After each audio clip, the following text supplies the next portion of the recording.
good afternoon to all of you. Welcome back to another episode of the IEF webinar session.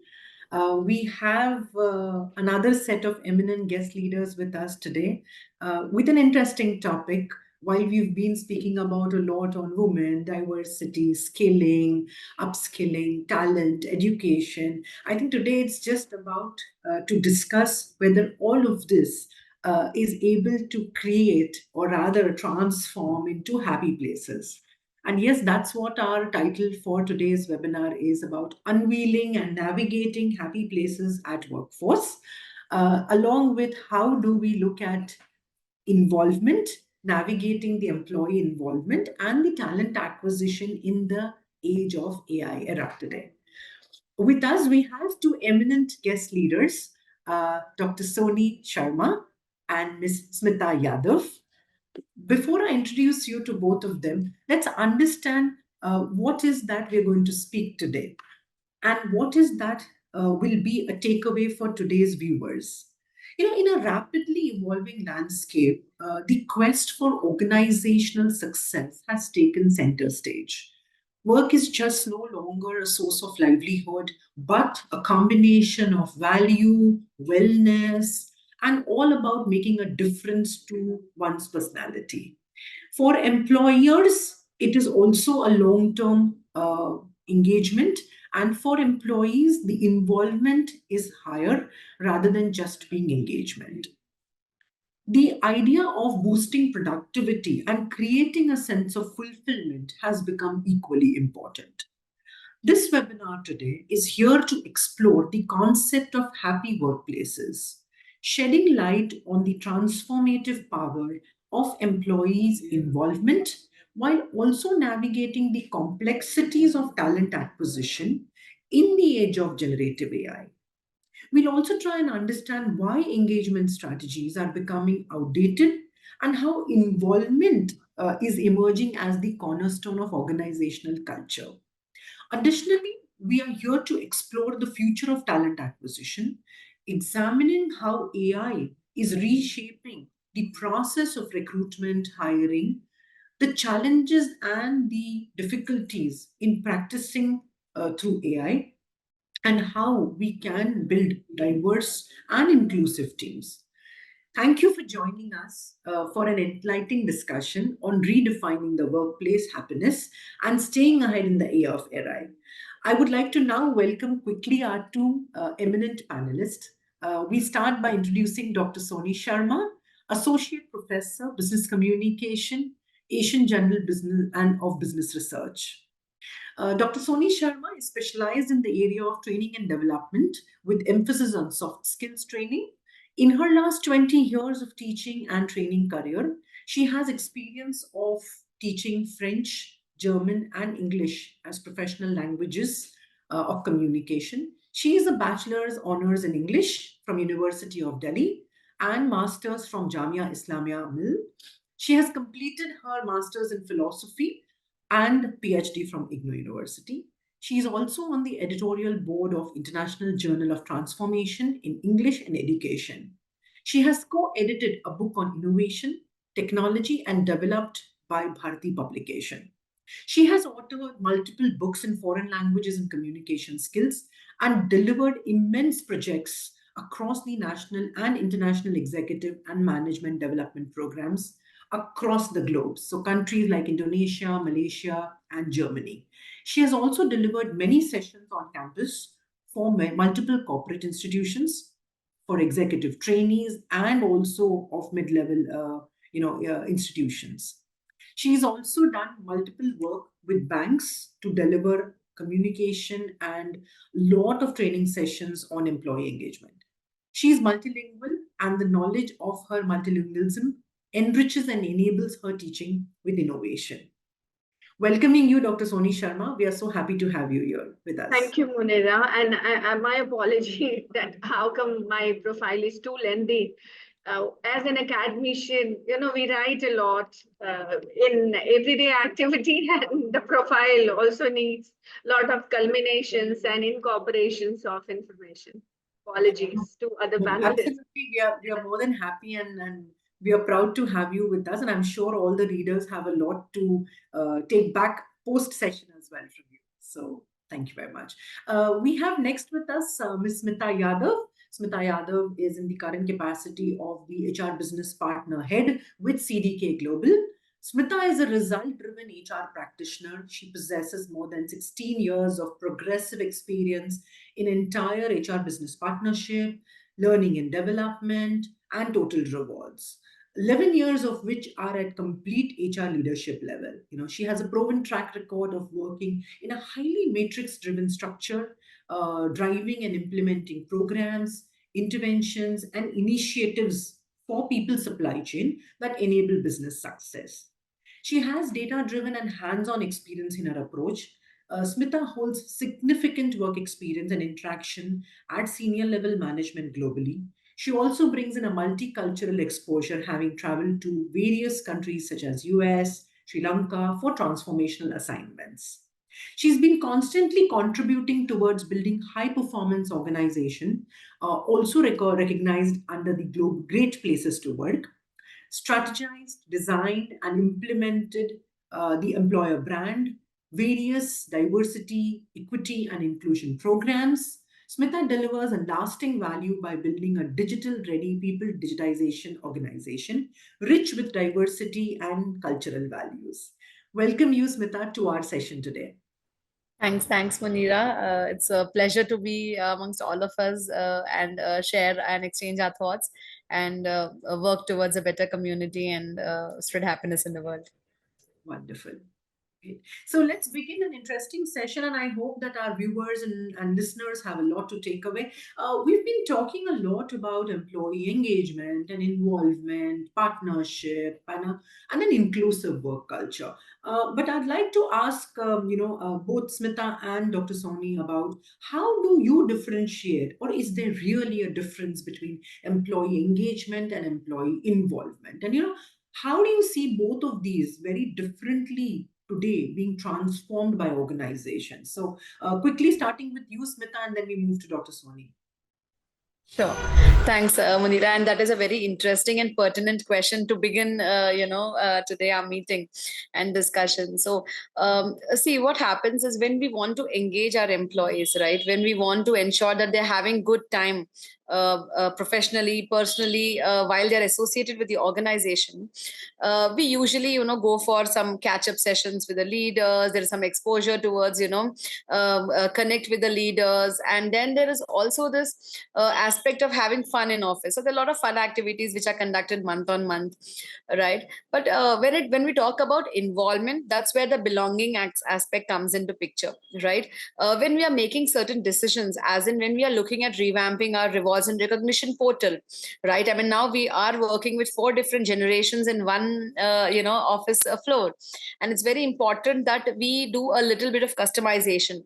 So in that case, we go back to the employees and ask them what recognition means to them. So that is where involvement comes. That is where decision making comes. That is where participation from the employees towards the feedback, building feedback for the team comes in picture. Right. I mean, that is what I would say in simple words: taking their opinion, taking their feedback, getting that to execution, and working along with them in that journey of employee experience is something which is involvement, right? Rather than just keeping things ready for them to be associated with. It's important to take their views into consideration and execute things for their goodwill. Yeah. Interesting.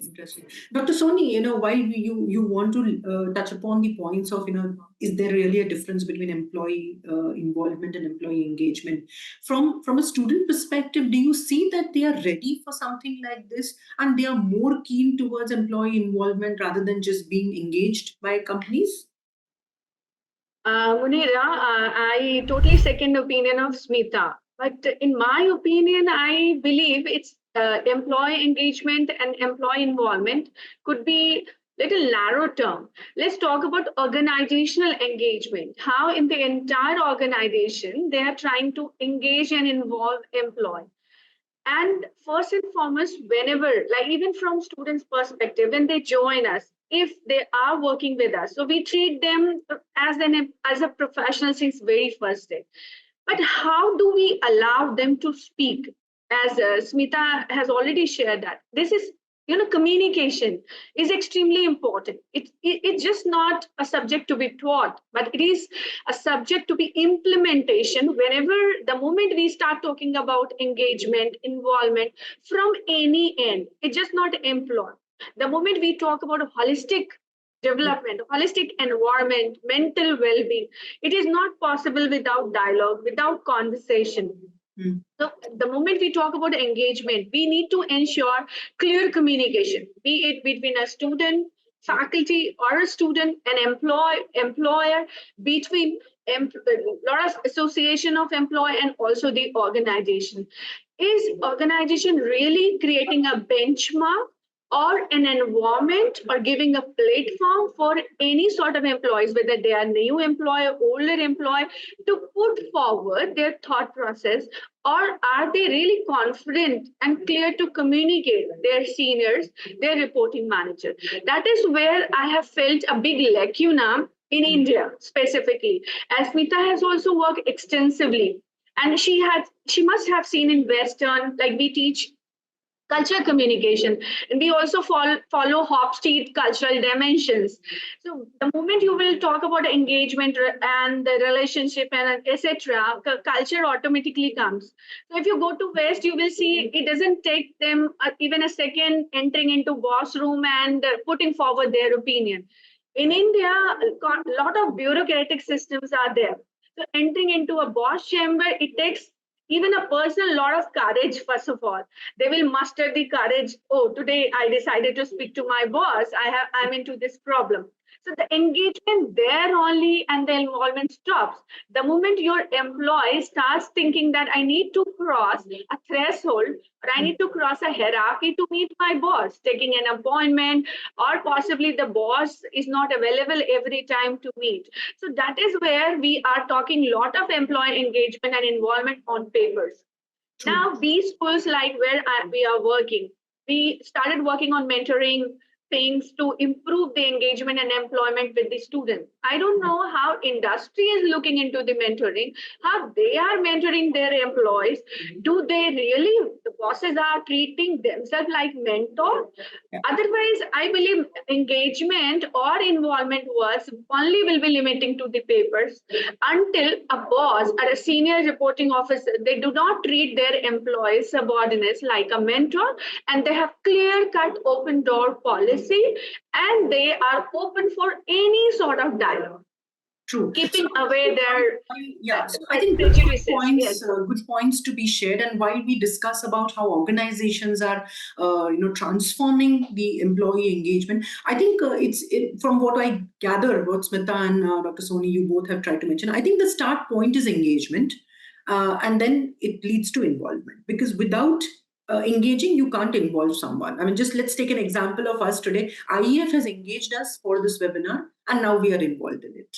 So I think it starts with engagement, and then possibly the involvement, and then the transformation is what we could look at as an example there. But coming back to the point of whether organizations are doing this or not, I think, in my opinion, the new age organizations, or rather even the organizations that have been traditional, there's been a drastic change. And I'd like to know from you, Smita, coming from a non-tech industry, what is your opinion? Because I have, in my opinion, seen a lot of organizations today who are doing and investing a lot when it comes to employee engagement, involvement, doing things which encourages employee to have a more open door policy. We have done away with the earlier hierarchical structure of scheduling or conversation with your boss when he is free and available. We have done away in many ways, I think, with the closed door cabins as such. We are now have a very open on floor work flow policy. So do you agree, and do you see that change coming in more and more? Because that's a stepping stone towards what Dr. Soni is trying to talk about, saying that, I have the freedom to express. Right.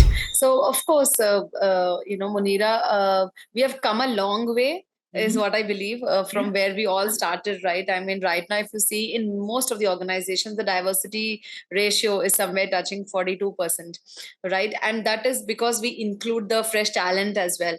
But as and when we progress towards, the mid level or the senior management level, we see that there is a decrease. So what I believe is, while organizations are investing a lot in, inclusion and diversity in engagement, it is important for people also to build a good support system around themselves to see how well they can contribute to the goals of the organization and to achieve their personal milestones as well, right? And open door, of course, we have, again, we are there, women are very expressive in their thoughts in office. Earlier we could only see men at the table and talking, but now that is definitely seeing a sea change, in the current industry that we are working. And what we truly believe in as human resource leaders is that, there is a lot of scope again, right? Because we have the old generation moving out and we have the new generation coming, and we are seeing a lot of dynamics changing at the workplace, right?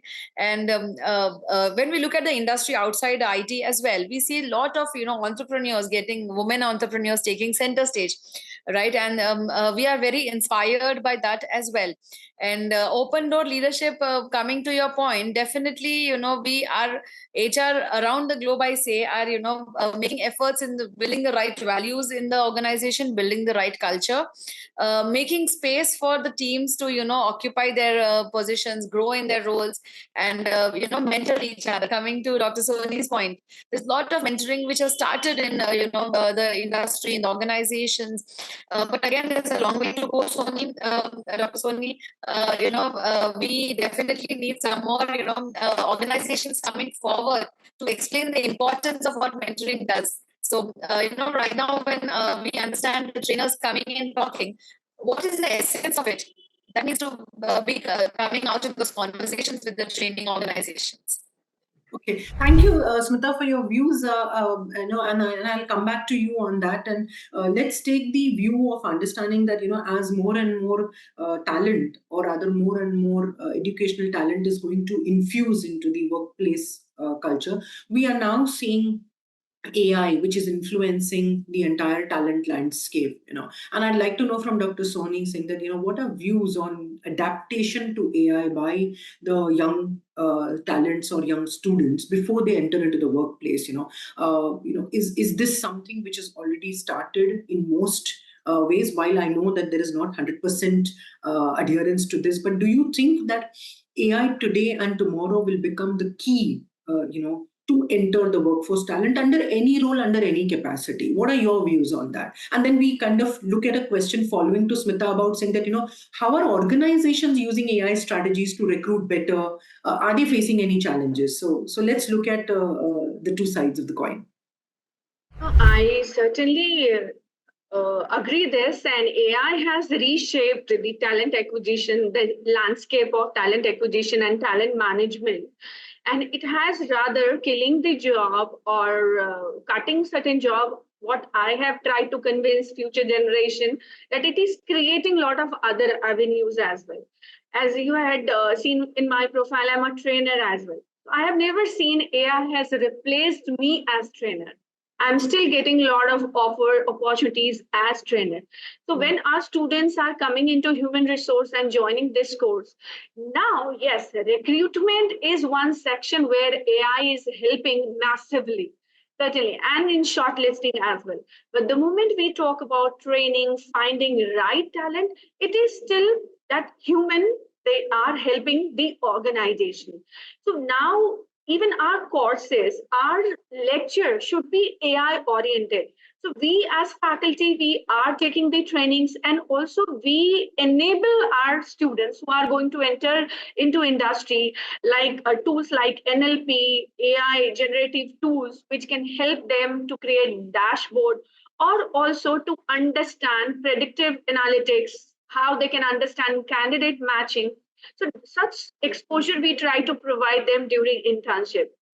And as we see, uh, resumes are now automated. Now, those resumes are not the same what we used to create in Word file and create 2, 3 pages. Now, this generation cannot go for the same CV or resume. Now, automated resumes are there, and all those profile, the job portal profiles, they are completely using AI. So, through AI, they are suggesting you the kind of jobs you fit in. So that is how younger generation are already sensitized. They are progressive. And the B schools like us, we are providing free hands training. That is where I think industry and academia, they have joined hands and we are really working a lot. And the first thing when we talked about engagement, AI has played a major role in creating engagement between recruiter and the future employee, like our students and the recruiter. I think they have created a beautiful relationship. Now, 4 or 5 years back, we used to have recruitment drives. During the placement hour, we were totally busy. Our classrooms were, infrastructure was involved. Now companies are coming, but we are taking help of AI and the other technology, and the same recruitment drive is happening. Shortlisting has become easy. It is no more an intricate process. I think same day companies are able to declare the results as well, the shortlisted employer. So that is how AI is helping to save a lot of time of our students and to prepare them better for the future. So that is my take. I Hopefully. agree with you. In fact, going back to the days when we first had the fax machine and we were saying that it will take away everything, and then we had the mobile phones and we like it will take away everything. I don't think it did take away anything. In fact, we became more agile. I think we started to become transform ourselves better. I think we are now enabling the use of those technologies in our day to day lives, and I think so is AI. What you said is absolutely correct. It is not here to replace everything, but it is surely here to upskill a lot of things. And yes, that's when I think AI becomes an integral part of each of our job functions today. Whether you as a trainer, whether we as a people supply chain or other talent acquisition professionals, or whether for a prospective job seeker. I think for each one of us, AI is equally important. It's just that the best way, or rather the most ethical way to use that. And since we're talking about the best practices of AI, Smita, wanting to know from you, today organizations are using AI to recruit talent. Do you see some hurdles or rather challenges that AI is creating? And we then discuss about the opportunity or rather the benefit side of the AI. But want to know from you as an organization, is it creating certain elements that human, would have been able to solve it better? Right. Of course, what I see in the industry, because we keep talking to many other, HR practitioners as well, and seeing in the company that I am working with, AI definitely is making things easy, right? It is definitely more progressive in the sense that, there is better time management, there is better screening, which is happening due to AI. And also, there is speed and agility to the entire process because of that, right? I mean, there's a lot of bias which gets removed early in the resume screening, right, due to the AI models being used in the organizations. And as you rightly said, Munira, jobs will be lost and all of those conversations, so much of it that we have been hearing, but we all have been progressing. There are multiple jobs which are being created, even after AI has actually picked speed, owing to AI again. So it is making sense. It is making sense in not only in talent acquisition, it is making a lot of sense in learning and development. It is making a lot of sense, and it is actually navigating its own path towards better outcomes. Because when it comes to engagement earlier, what we had seen is it was just the HR talking to the employee. There was nothing called anonymity. But with AI, we are seeing that employees are freely expressing themselves using the tools that are being provided in an anonymous way, in ways which would not have been course corrected before. So, we are definitely seeing a better version of engagement coming up due to AI. True, that's interesting to know. At the same point in time, a question to both Smita and Yadav: do you see that organizations and universities, on both sides, are making investments towards AI?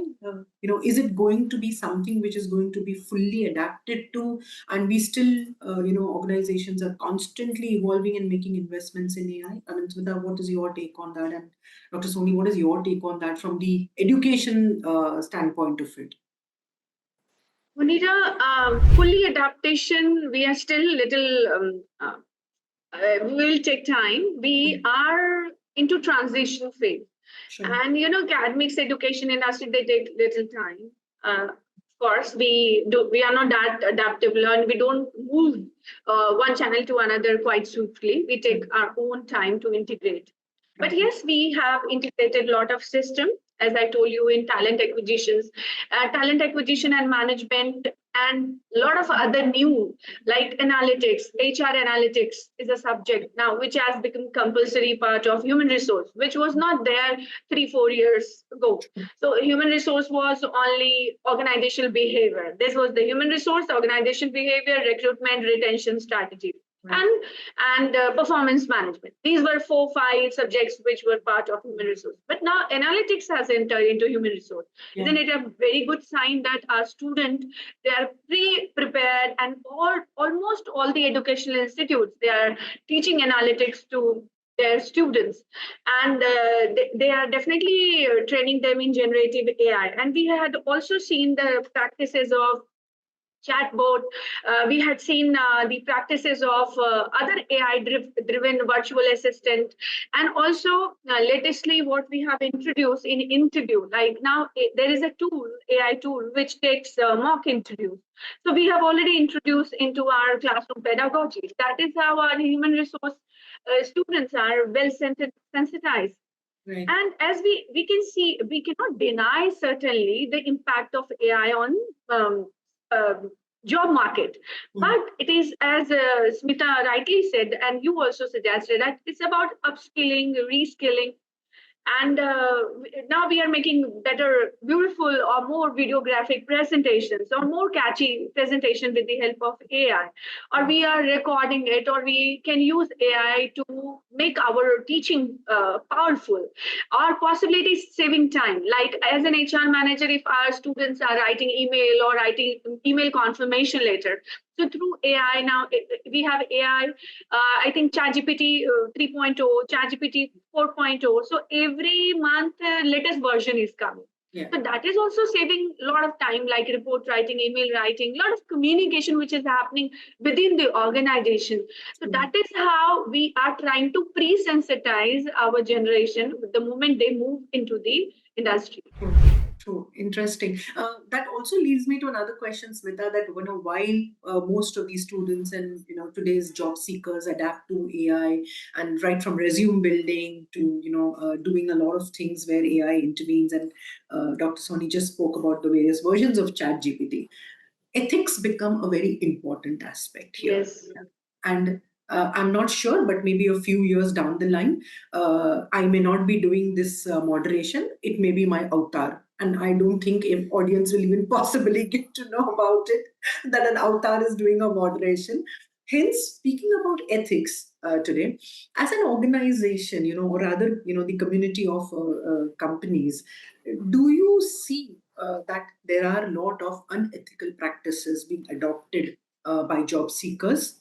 And as organization also, both ways, how do you see that, while AI is implemented to do the best practices of recruitment, to hire people, try an unbiased approach, but there are still a lot of loopholes, So how today, in your opinion, organizations should put into a best practice and the most ethical way of use of AI to create more unbiased recruitment?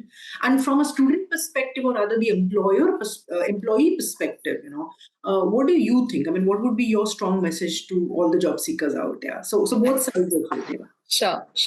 So this again is a very interesting conversation and beneficial to the viewers, I can say, Munira. When we talk about AI, it doesn't mean that AI is completely on its own. There definitely needs to be a human intervention, right? Yeah, and when it comes to ethics, right?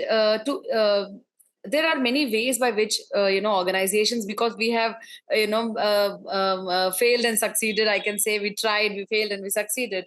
So we did have issues about people moonlighting, right, and this we see continuing in different pockets in the industry, right? And we did have our own experiences around that, and we have seen people using the assets to the office assets for some other work, and Yeah. that gets triggered to the security team. So there is a lot of awareness that needs to be created about the safety and security element of the IT assets that are being granted by the organizations to the employees, right? And when it comes to, again, the ethics and integrity, this industry is a small world, is what I can say, right? And people definitely are working so much more in tandem with the subject matter expertise, is that they get into different meetings, and then they meet each other. So it's very important that we see the vision, the future clear in front of ourselves. It shouldn't be hazy that okay, am I supposedly being in the right place at the right time, or I'm being at the right place at the wrong time.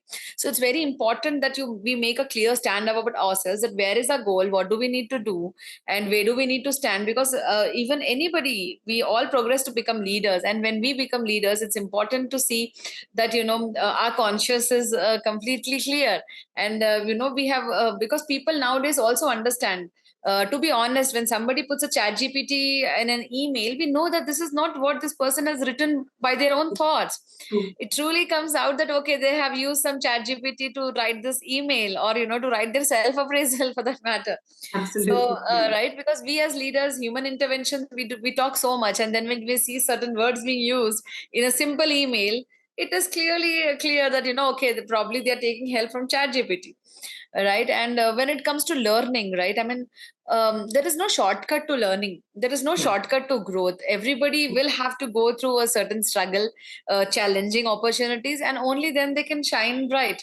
So all these shortcuts, is what I will say, will not lead to the destination. Probably it will make your journey longer, Yeah. is what I Yeah. can say to all the viewers. No, I Yes. agree. I agree fully with you, Smita, and I think that becomes a very important aspect of saying that is this way of shortcut, and that leads to a next question of mine, saying that while we speak about taking the shortest route possible, but is there not in a lot of pressure that is being built on today's students or other entry level job seekers about the constant change of technology? We are talking about AI, but literally the world is in generative AI now, right? So Yes. somewhere we are also one step behind of what the world is today already onto it. Now, if I have to speak about AI, generative AI, for me as an employee or a job seeker today at the entry level, or a student, preparing for my future career, is that not an immense pressure being built of, one,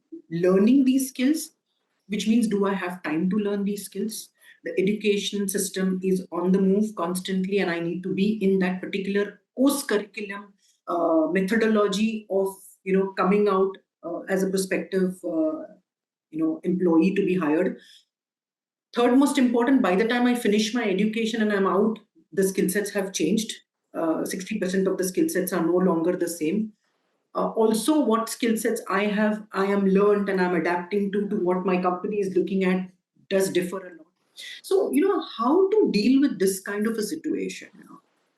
What I'm doing right now and what I'm going to do changes drastically. Do I have time to skill myself, to practice my skills, or the shortest possible route is the only solution that I have? Because everybody wants to get into a job market, everybody wants to get your returns on ROI, the investments that you have made. So, how do you think, Dr. Soni, from your method, what is the best message or method you would, want to provide to young job seekers or young talent coming into the job market?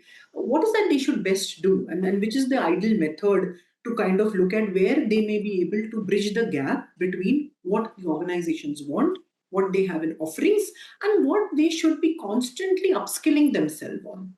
So maybe some thoughts on this. Sunita, it's this question is need of the hour, and I tell you, we as an academician, policymaker, we keep on discussing. Even NEP is discussing about it, how we prepare our generation for two phase or two work in tandem, as Smita has really highlighted. But as Smita told quite correctly, that human and machines work together. They are not empty to each other. So let's firstly, we need to accept it that we work together. Even you see on a field, a farmer is working with machines. So that machine is supporting him, saving his time or bringing more productivity.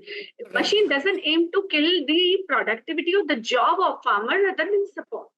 So firstly, we need to come out of this entire phobia of AI that is going to kill the job or etc. I just came through a latest report of KPMG, and they have published the future skills of 2025. Yes. Where they are talking about digital skills certainly, but they have highlighted endless soft skill, interpersonal skills. Yeah. And those interpersonal skills are certainly leadership skills, problem solving skills, critical thinking skills, good communication, prompt communication, spontaneous decision, design thinking, just not on the paper, but how do you immediately come with problem solving nature. So these skills can never be replaced by AI. Sure. So now it you see, even in school now they are teaching entrepreneurship. So like how India is a land of startup, because we are somewhere we have edge on ideation. Possibly we are close to problem solving, and we do it. Right, we are also called a land of jugaad because we know how to quickly handle the problem, and we are too spontaneous. So therefore, human and machines, we need to work together. Now, when our students come, and we have specifically designated improvement of interpersonal skills, soft skills, and real human skills, which can never be replaced by AI. And now you will see companies to test even that. They have previously also designed psychometric tests. So now after AI, many companies, they are coming with the new version of psychometric test, and they are doing even facial analysis technology. Yes. Absolutely. Now, if it is coming or companies are using it, that means one need to have control over non-verbal communication as well. So now non-verbal communication will be a skill. Etiquette will be a skill which can never be replaced by AI. The moment you will be productive for a company is not just going to judge you on your technical skills of A, Y, Z or X, Y, Z. They need to know how adaptable you are. Right, how frequent you are for traveling, how with different culture, because now we are not just globe, we have become local. So traveling to different country is just not it used to be a matter of big time, but now you take a flight, you reach, and evening you can come back. It has become such a practice with certain organizations. So what I believe, soft skill, interpersonal skill, critical thinking skills, adaptability, problem solving skills, analytical thinking. These are the skills that we are honing, and the students should look forward. And with these skills, they can. They don't need to beat up, but they can work together with machines, and they can be the winner. No, very interesting. I think you've really highlighted a very important aspect, which I think today's generation somewhere tends to skip, maybe, and focus in just the race that we all are into. While it is good to continuously be aware and adapt to what the demand around you is, but I think it's equally important to take a pause, understand, build upon your and in fact that leads to another statement where, Smita, we were discussing the other day, saying that this year it's tools over certification. Last 3 years, because of COVID, people ended up taking multiple certifications. Literally we had CVs where there were 200 plus certifications with one in particular candidature, and it is surprising. So certifications, not necessary that they only lead you to a job, but I think it's very important today where assessments that organizations are working. So what will be your message, while Dr. Soni has really culled out the balance between what you study, what you practice, and what you build upon, and it needs to bring the machine and the human skill sets. From an organization standpoint, what is your message to today's job seekers or other students who are in the haste of getting into a job, and they do have no right answers when they are not selected for a particular job scale or what. So Right. what would you suggest? Where should they focus on? See, they are in the rush of the world moving very fast ahead. At the same point in time, they being entangled in a particular stream of education. So how do they balance this both?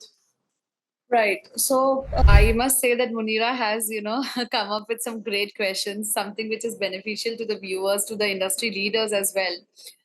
Uh, what I believe is, as job seekers, I mean, my message to job seekers would actually be to leverage AI, right? Leverage AI to get the right job, understand the JD first, right? And not go by what the world around is doing.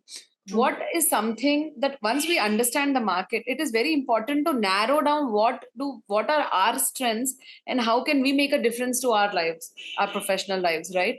And not, I mean, what happens most of the times is it is good to know what our friends are doing, what our batchmates are doing, right? But it is also important to understand where do I stand, for which assessment comes into the picture, as you rightly picked up that aspect. So once we assess ourselves, it's important to understand what are the kind of organizations that are providing those jobs. Looking at the JD, right? I mean, it is and to the point that I mean, the academicians definitely need to. I'm sure that they're doing it, but then we see this rush. This rush is somewhere because people are seeing that jobs are not available. It is not the way. Every organization nowadays is hiring in big numbers, right? And I remember myself when I have joined at a time of recession. I started my career in 2008, and I was never afraid because I was so sure of my competency about the education which my organization, my alma mater had provided to me. And it's very important for them to also go out and search for the right information on the web. There Yes. are hordes and hordes of job opportunities or Yeah. certifications coming up, Yeah. but Yeah. we really need to look into something which is credible, right? Where we have seen a lot of placements happening, those kind of certifications is something that study also needs to be done, right? I mean, technology, as you said, is changing, but the domains are not changing. We still have IT, we still have pharma, we still have other organizations, And they are manufacturing. here to stay. In fact, Yes, and they are here to stay. along with Correct. IT, the pharma industry is going to boom in the next couple of years. The Yes. e-commerce sector, the retail sector, the Correct. machine tool sector, for that matter. True. So these sectors are equally going to boom. Yes, of course, they are not going to be traditionally operating. They will also operate with the element of technology. Right. So I really agree to your point completely, and I do understand that reading a mere job description, Right. understanding the job description. In fact, I remember that when these recruiters, when their assessments happen for a job, for a recruiter position, their assessment has a very important criteria of reading the JD. Right. And how do Yes. you score on that? Trust me, Correct. because being a recruiter also, I'm so in the trend to skip a JD and just understand, or rather assume that okay, Right. it's talking about electrical engineer in an automotive company, and I know what they want. So we usually tend to assume. We tend to just scan and assume, but that's not the right thing. I think it's very important to detail it out, cull it out, and then plot your skill set to Correct. particular job description, while the rest of the world may still do something else, but very important to know what your skill sets match. So Right. very interesting, I think, as a conversation. And I completely, I don't think we want to end this, and it has so many elements to speak about today, but I hope that our listeners have had a great time. And there's a lot to take away from this session. And One closing note, Munira, I yes, would like to add that, because I have been part of very many organizations in the 16 years spanning career, and I am very closely in touch with the fraternity as well, the HR fraternity. I do attend a lot of networking sessions. I do attend a lot of, these talk series, which different organizations are coming towards and building engagement in the fraternity. right. There is a lot where organizations are investing in the learning as well. When we True. talk about so many technologies coming, there's so many trainings which are also being done real time by these organizations, because end of the day all of this will culminate into business success. right? And we all are here for that common purpose, common goal, right? Yes. And what I believe is, the young talent which is coming in, they need not be afraid. They actually need to just go reach out to the learning and development or the HR team in their organizations and speak about what they are looking forward to learn. And if there is something which is not available, feedback is taken. There are a lot of budgets which can get, which can get arranged, looking at what the learning can contribute to business success as well. So I think it is what as employees, as candidates, we need to be more expressive. We need to be vocal about what's running in our mind in the right direction. Yeah. So true, Smita, and I'm sure this statement has really, I hope it reaches to the maximum audience's need, because this is very important, saying that you don't need to be scared. I think this one thing itself really opens a lot of doors. You're confident about yourself, you're confident about your, least to say your nation, your mentors who are there. And if not today, tomorrow may be the right time for you, but everybody will have that right opportunity and right time. You just need to look around. You need to keep yourself moving. You cannot sit and dream about it, but you need to execute. So one small message is always saying that focus on execution. There's no perfect timing and there's no perfection for anything. Once you execute, you get and you build perfection. Dr. Soni, one last statement from your side to all the possible students that are in the education system today and that are going to enter today. Monira, my message to all the learners, we are lifelong learners. I'm still learning. I think all of us, you agree to me. Therefore, we should never be scared of anything. Strategy, taking initiative, it is an integral part of human culture. Being a human being, you should never stop taking any initiative and be a strategic thinker, where an AI can never be. So that is how it's inbuilt into us by birth. Yes. So for the well-being of self, for the mental well-being, for the well-being of others who are working with us, and for the organization. As a human being, we should be human. We should not try to copy AI, and we should believe in decision making and strategic thinking. That is that is how we can cope up with any new interventions or any new technology. So true, Dr. Soni, and I completely agree with you on this. And thank you very, very much for your amazing thoughts and views that you've shared with us. Thank you, Smita, for being so clear in terms of a thought process that a job seeker or a current employee at a workforce place that should have. I really thank both the leaders and speakers with us on the table here today on the platform. It has been a great session.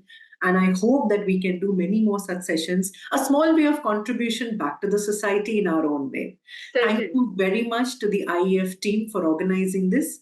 And we look forward to coming back with the next another session shortly.